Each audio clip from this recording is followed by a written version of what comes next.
The kitchen is a place where a woman's strength is revealed, how elegant and clean she is. That's why most people, when they come to your house, they must go to the kitchen under the pretense, and if there is dirt or insects in there, you will not make a good impression. How to keep insects out of the kitchen?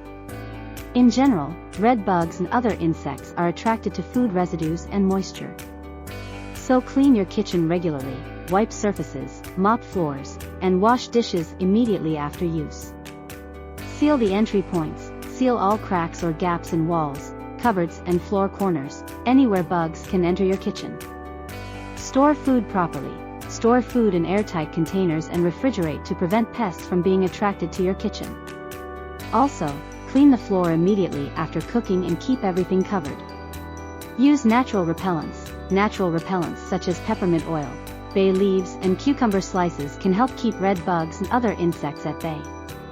Use a sticky net. Sticky traps can be an effective way to capture and monitor cockroaches and insects. Keep the trash clean. Insects are attracted to smells and odors, so keep your litter box clean and disinfected regularly to deter them. Use boric acid. Boric acid is a natural insecticide that can be used to kill cockroaches and other insects. Spray it into cracks and holes where bugs are likely to hide.